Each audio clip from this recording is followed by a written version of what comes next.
Hello, good morning everyone. Our study YouTube channel में आपका हार्दिक स्वागत है। हम आज बात करेंगे कुछ महत्वपूर्ण सामान्य ज्ञान के प्रश्नों की जो आपके आगामी एग्जाम के लिए सहयोगी साबित होंगे। सबसे पहला क्वेश्चन है, प्रश्न नंबर 1, ऐतरेय व कौशिकी आरण्यक किस वेद से संबंधित है? Option A Yajurveda, option B Samaveda, option C Rigveda या ऑप्शन डी अथर्ववेद। इसका सही आंसर है ऑप्शन सी, ऋग्वेद हैं जो ऐतरेय व कौशिकी आरण्यक से संबंधित है। अन्य वेद और उनके आरण्यक के बारे में जानकारी देख लेते हैं। यजुर्वेद, इसके आरण्यक है ब्रह्म, बृहदारण्यक, मैत्रायणी, तैत्तिरीय व आरण्यक। दूसरा वेद है सामवेद, जैमिनी उपनिषद, इसका आरण्यक है। अथर्ववेद के कोई आरण्यक नहीं है। ठीक है, अगले क्वेश्चन के बारे में बात कर लेते हैं। इसका सही आंसर कौन सा होगा? ऐतरेय में कौशिकी का ऋग्वेद। कौन सा है? इसका आंसर सही है अपना ऋग्वेद।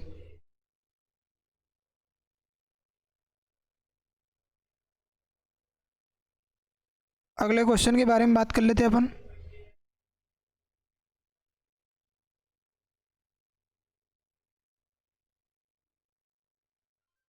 ऋग्वेद है, ठीक है। अगला क्वेश्चन है दूसरा, मोहनजोदड़ो की खोज किसने की थी? Option A Rakhaldas Banerji, option B Dayaram Sahni या ऑप्शन सी जगपत जोशी या ऑप्शन डी रंगनाथ राव। इसका सही आंसर है ऑप्शन नंबर ए वाला, राखलदास बनर्जी द्वारा मोहनजोदड़ो की खोज की गई थी। राखलदास बनर्जी द्वारा 1922 ईस्वी में मोहनजोदड़ो की खोज की गई थी। तो सिंधु सभ्यता के प्रमुख स्थल व उनके खोजकर्ताओं के बारे में जानकारी देख लेते हैं।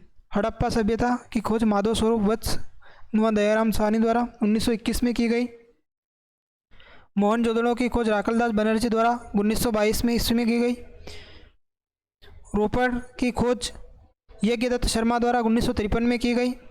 लोथल की खोज ए रंगनाथ राव द्वारा 1954 में की गई। कालीबंगा की खोज ब्रजवासी लाल व अमलानंद घोष द्वारा 1953 में की गई। रंगपुर की खोज माधव स्वरूप वत्स व रंगनाथ राव द्वारा 1931 से 1953 ईस्वी में की गई। चनुदड़ो की खोज एन गोपाल मजमदार द्वारा 1931 में की गई। सुरकोटदा की खोज जगपत जोशी द्वारा 1964 में की गई। बनवाली की खोज रविंद्र सिंह बिष्ट द्वारा 1937 में की गई। आलमगीरपुर की खोज यज्ञदत्त शर्मा द्वारा 1958 में की गई। कोट दीजी की खोज फजल अहमद द्वारा 1953 में की गई। कांगेडार की खोज आर.एल. स्टाइन व जॉर्ज एफ. डेल्स द्वारा 1927 में की गई। अगले क्वेश्चन के बारे में देख लेते हैं अपन। प्रश्न नंबर 3, अथर्ववेद के अनुसार सर्वप्रथम कृषि कार्य का किनके द्वारा किया गया था? ऑप्शन ए पृथ्वेन्यु वेन्य पृथ्वेन्यु, बी जेबली, ऑप्शन सी ए और बी दोनों या ऑप्शन डी इनमें से कोई नहीं। तो अथर्ववेद के अनुसार सर्वप्रथम कृषि कार्य पृथ्वेन्यु वेन्य के द्वारा किया गया था। ठीक है, अथर्ववेद के अनुसार सर्वप्रथम कृषि कार्य पृथ्वेन्य के द्वारा किया गया था। अगला क्वेश्चन है प्रश्न नंबर 4, ऋग्वैदिक काल में सीता शब्द का प्रयोग किसके लिए किया गया था? ठीक है, तो इसमें 4 ऑप्शन दिए गए हैं। हल के लिए, बी हल से बनी नारियों के लिए, ऑप्शन सी बादल के लिए या ऑप्शन डी नहर के लिए।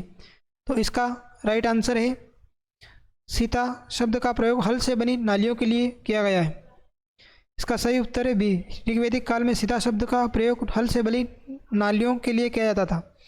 ऋग्वैदिक कालीन महत्वपूर्ण शब्दों के बारे में और देख लेते हैं किस शब्द का प्रयोग किसके लिए किया गया है। उर्वा शब्द का प्रयोग जुते हुए खेत को कहा जाता था। खिल्य पशुचारण योग्य भूमि या चारागाह को कहा जाता था।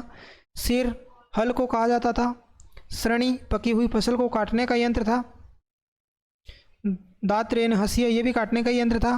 पर्श यानी पकी फसल के गट्ठे या बोझ खल खलिहान को कहा जाता था। कुल्या बड़ी नाली या नहर को कहा जाता था। स्तिवी अत्रादि का सूखा नाप जो लगभग 1 गैलन के बराबर होता था। बक्र इसका प्रयोग बेल के लिए हुआ है। करिश इसका प्रयोग गोबर की खाद के लिए होता था। अवध कूपों के लिए होता था। उस्तर अनाज नापने वाले पात्र के लिए। किनांश हल वाले के लिए। पर्जन्य बादलों के लिए।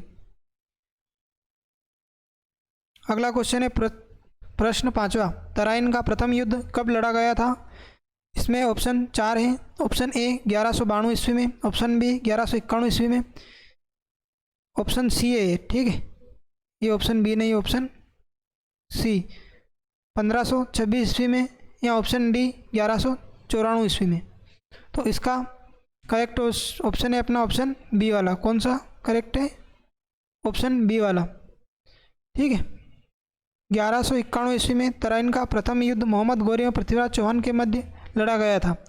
तराइन का द्वितीय युद्ध 1192 ईस्वी में मोहम्मद गौरी और पृथ्वीराज चौहान के मध्य लड़ा गया था। अगला क्वेश्चन है प्रश्न नंबर 6, भूगोल के जनक किसे कहते हैं? ऑप्शन ए हेरोडोटस, या option B Martin Behar, option C Hecataeus, या ऑप्शन डी इनमें से कोई नहीं। इसका राइट आंसर है ऑप्शन सी, हिकेटियस को भूगोल का जनक माना जाता है, जनक माना जाता है, ठीक है।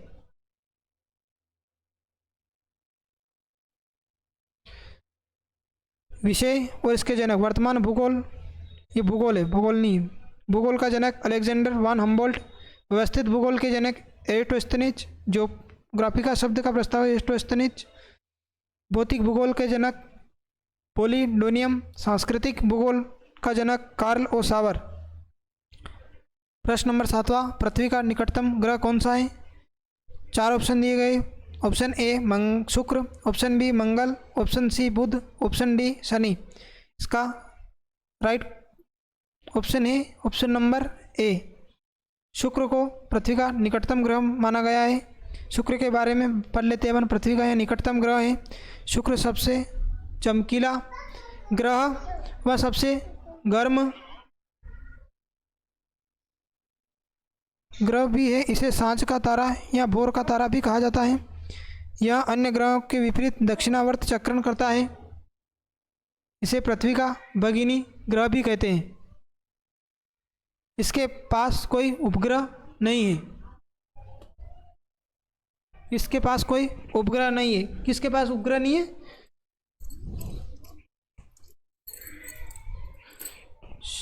ठीक है, शुक्र के पास कोई उपग्रह नहीं है। अगला क्वेश्चन है, अनुच्छेद 19 से 22 तक कौन सा मौलिक अधिकार है? संविधान के अनुच्छेद 19 से 22 तक।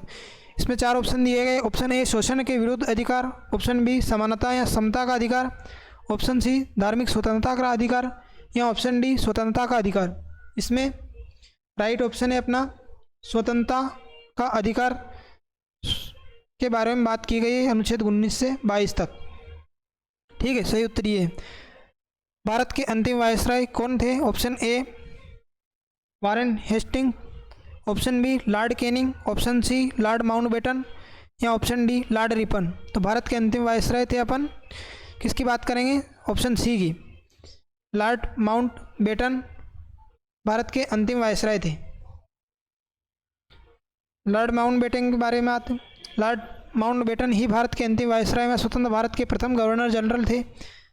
भारत के प्रथम governor general Lord William Bentinck थे। भारत के प्रथम गवर्नर जनरल की बात करें तो लॉर्ड विलियम बेंटिक, लेकिन स्वतंत्र भारत के प्रथम गवर्नर जनरल की बात करें तो कौन है? Lord Mountbatten. और स्वतंत्र भारत का प्रथम व अंतिम भारतीय गवर्नर जनरल चक्रवर्ती राजगोपालाचारी है ना। भारतीय स्वतंत्र भारत का प्रथम व अंतिम भारतीय होना चाहिए, तो कौन थे? चक्रवर्ती राजगोपालाचारी। अगला क्वेश्चन है, लास्ट क्वेश्चन, प्रश्न नंबर 10वां, किसान दिवस कब मनाया जाता है? तो इसमें 4 ऑप्शन दिए। ऑप्शन नंबर ए 21 दिसंबर, option number C, option number B 23 दिसंबर, ऑप्शन सी 22 जनवरी, या ऑप्शन डी 21 अप्रैल। इसका करेक्ट ऑप्शन है अपना ऑप्शन नंबर बी। ठीक है, कौन सा करेक्ट है? ऑप्शन नंबर बी वाला। इसका सही ऑप्शन है 23 दिसंबर। ठीक है, 23 दिसंबर को किसान दिवस के रूप में मनाते हैं। 23 दिसंबर को चौधरी चरण सिंह जी के जन्मदिन में हर वर्ष किसान दिवस मनाया जाता है। ये क्लास आपको अच्छी लगी हो तो चैनल को सब्सक्राइब करें, लाइक करें। आगे भी हम ऐसी क्लास बनाते रहेंगे और हमारे साथ जुड़े रहे, दोस्तों को शेयर भी करें। थैंक यू, धन्यवाद।